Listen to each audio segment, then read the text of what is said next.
Welcome back, Lincoln. Good to see you today. Anish, hi. It's lovely to see you again. I'm excited for session two. I know I enjoyed the last one so very much, and yeah, looking forward to speaking today all about entry planning and setup.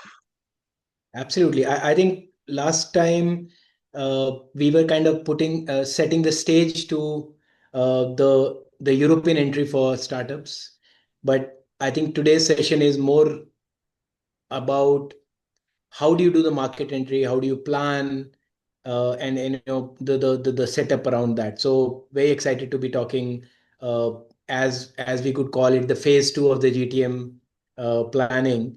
And why don't we just kick it off and start with the first question, which most of the time startups ask is, I want to work with partners, but I don't know which partner should we work with, what is the ideal partner profile, so to say. Mm. So why don't we start with that? What, as per you, is a ideal partner profile, and how do you really even define what the ideal partner is? Why don't we just start with that itself? Yeah, no, it's a really good question. Yeah, there's a couple of ways that we can look at it. I mean, our default way is show me your customers and I'll show you your partners. It's a really great alignment sort of detail that keeps the buyer at the center of the outcomes. You know, how can you define their outcome through partners by combining your solutions to help them remove friction points as an example.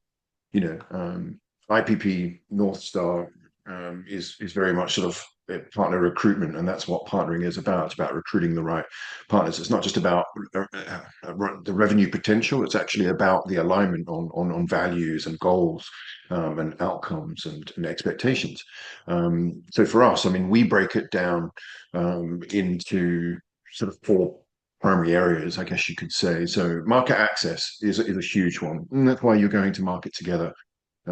Essentially, what you need to ask yourself as a partner is, do the partner that you're looking to board serve your ICP in the right regional segment? Number two, capability fit. You know, can they deliver or co-deliver the value that complements your offer as a company? Cultural alignment is huge. You know, the old strategy, culture each strategy for breakfast still stands. You know, are their ways of working compatible with your way of working? And I think number four is probably motivation to partner. You know, are they actively seeking co-growth opportunities? There's no point in approaching somebody who is not looking to use ecosystem-led growth to drive sales through their company. Same as a typical B2C buyer's journey. If they're not in the buyer's cycle, there's no point in trying to sell to them. So, you know, IPP helps you filter out that noise and focus on the partners who will actually move the needle for your company. Sure. So, as a follow-up question to that, Lincoln, would be, uh, do you define IPPs for every customer you work with? Are there any standardized, you know, generic IPPs, if you will? How do you go about doing that at Iris? At Yeah, Iris? no, it's a good question. Again, it all goes back to the customer. So it's very much sort of a buyer's persona. We map ideal buyer personas for each of the partners that we advise into. So, you know, you'd be surprised how many companies don't know their buyers or their customers intimately. And that for us is really, really important. You know, again, going back to the friction point removal strategy, that for us is where you will find your ideal partner profile.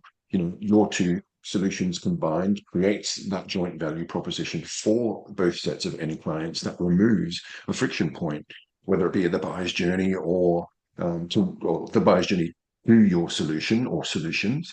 Then that's where we look at, and that's what we focus on because it's all buyers drive partner programs, not necessarily partners themselves. So, now you have identified an ideal partner for the customer, and customer is now all good. Typically, how do you go about enabling the partner? Because, as you know, that's one of the key areas of leverage, because if you don't enable the partners well, they can't sell well. So Mm. how do you go about that, and what's your take on the whole partner enablement part of your partner life cycle?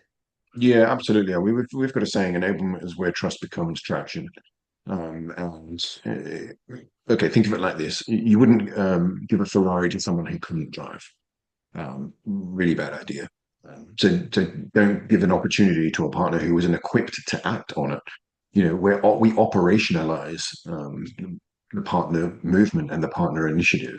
When the rubber meets the road, that's when we'll be qualified. Enablement isn't just about content; it's about confidence and clarity of messaging. Confidence to co-sell. And tools to make it frictionless to engage, especially their buyers. We actually design enablement in layers when advising. We've got quick starts for early movers, we've got deep dives as strategic partners, and we've got templates for repeatability. And always with the buyer journey in mind. So when you look at partner enablement, uh, you look at it from a tooling perspective, or you look at it from a perspective of what ultimately is your customer looking at, what the customer's products are, and how do you typically go about enabling the partners on behalf of the customers? Mm. Yeah, so there's a number of ways we use that layered system so that we can identify what will help enable those partners move the needle. Again, that's to come back to moving that needle that we talked about earlier on. So some um, uh, clients or partners will simply want a channel sales presentation that directly speaks to the partner's clients through things like story selling. Others will want a robust co-sell motion or co-marketing motion, or a series of co-marketing motions that really help drive, customers and partners to their solutions. So it all depends on the need and the want of the partner. It very much bespoke. It very much depends what will move the needle for them, and that all comes after an assessment process. So as soon as you assess that need and identify that need, you can then build the enablement around those needs. And if you think about this from an enablement perspective, I think the next logical step would be that how do you chalk out the whole partner life cycle? So how do you think about the whole life cycle of a partner, or as we call the partner journey, through as they come in, and then and as they progress? Mm. How important do you think is defining that life cycle for any partner? Yeah, it's critical, and I think so many just enter into partnerships without mapping the life cycle or having a life cycle that they can input their partners onto, or working with the partner to create a life cycle that is suitable for their needs. Again, it's a critical system component, without doubt. Without it, you're stuck reacting instead of guiding. Um, uh, that was that life cycle that you mentioned. It's things like set expectations, and especially at early stage, where the time is critical. Track conversions from input to impact.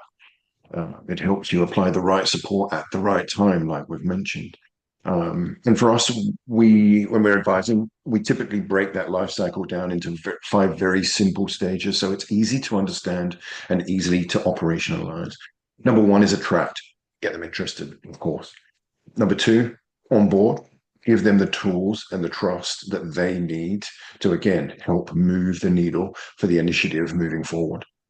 Activate, help them generate those first wins. Use that blend of transactionally led approaches and quick wins, um, along with transformational value led approaches, which help sustain the motions and the partner program in general. Accelerate, number four, scale up co-selling and co-marketing. Really go to market on increasing your luck surface area with brand recognition. Leading with brand is absolutely everything when it comes to good partnering.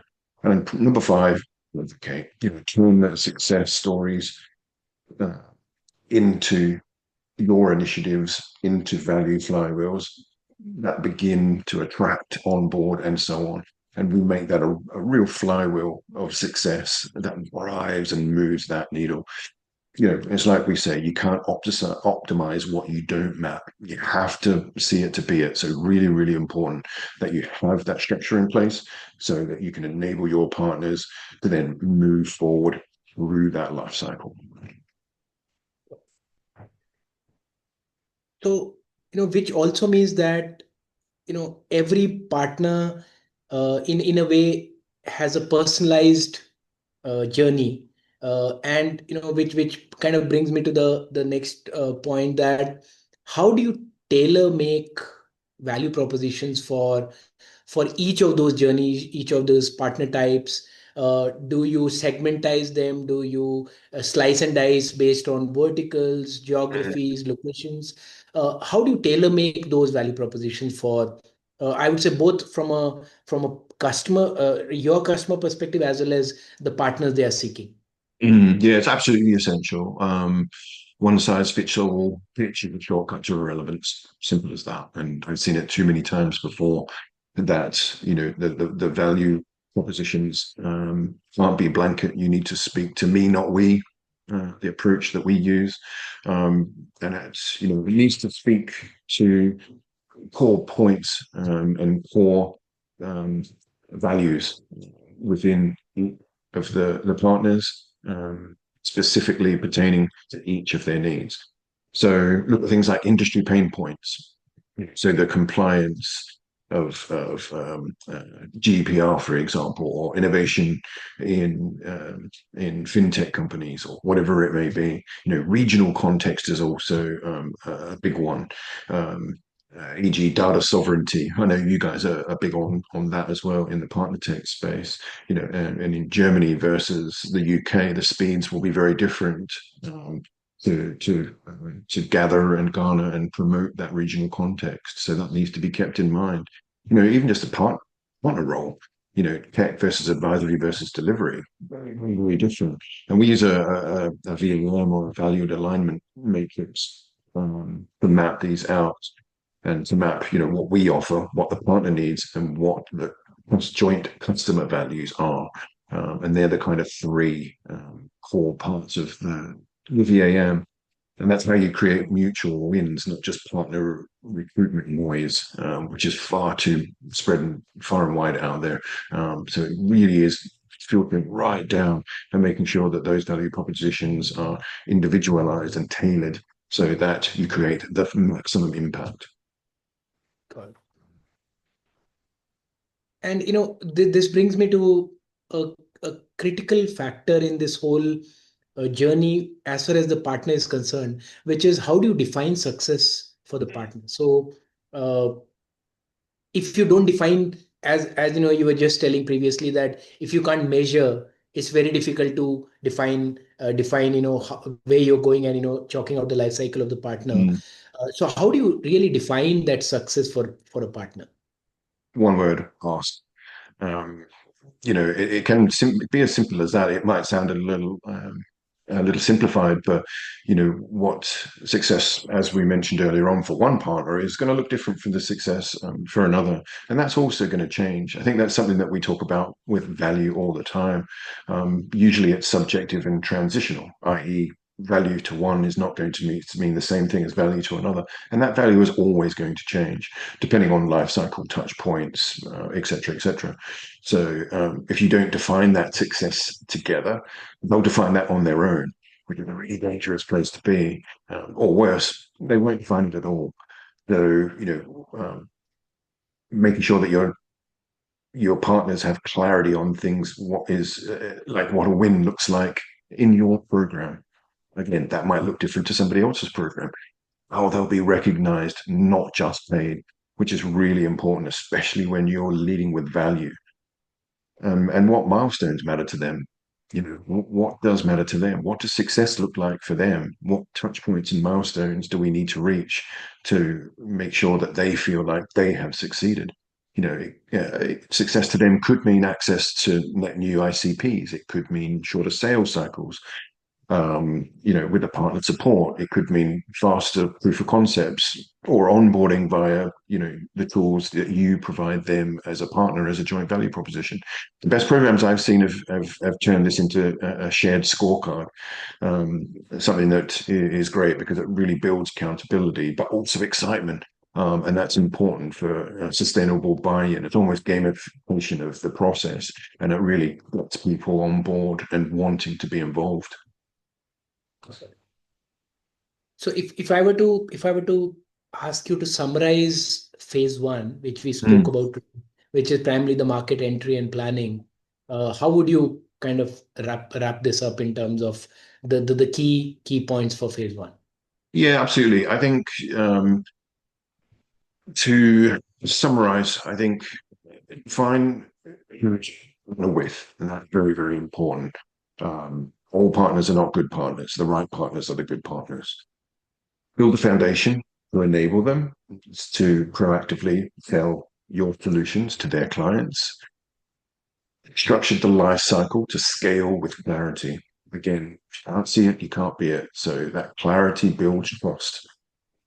Tailor the value, the verticals and regions, really, really important, especially when we're talking about cross-border relationships. And align on what success means to your partner. Very, very important, because that way you're then going to run expectations management, which I think is one of the most overlooked and critical parts of partnering in general. If you can manage those expectations using those initiatives and processes and procedures, then you are only on a path to success, 100%. That's awesome. I completely agree there. Awesome. Thank you, Lincoln, so much. And I think as we wrap up phase one, I'm very excited. We'll soon go to the second phase, which is equally important, which is about enablement and how do you really execute, Mm. uh, all what we have been building in the phase one. And we'll look at things like co-sell. We'll look at what kind of joint marketing activities we can do, what kind of performance feedback loops we can have with the partners jointly, and obviously with the customers we are working with. But yeah, absolutely, I'm looking forward to the next session, and really looking forward to talking to you soon. Thank you so Brilliant. much. Thank you so, yeah, no, thank you so much. That's when we start operationalizing what we're doing. And I think that's again where the rubber meets the road, really super, super important to the initiative. So yeah, thank you so much for this today. Again, I love these bite-sized snapshots. I think they're excellent. And yeah, thank you for talking to me again, Anush. I really appreciate it. Talk soon. Thanks. Bye bye. Okay. Thank you.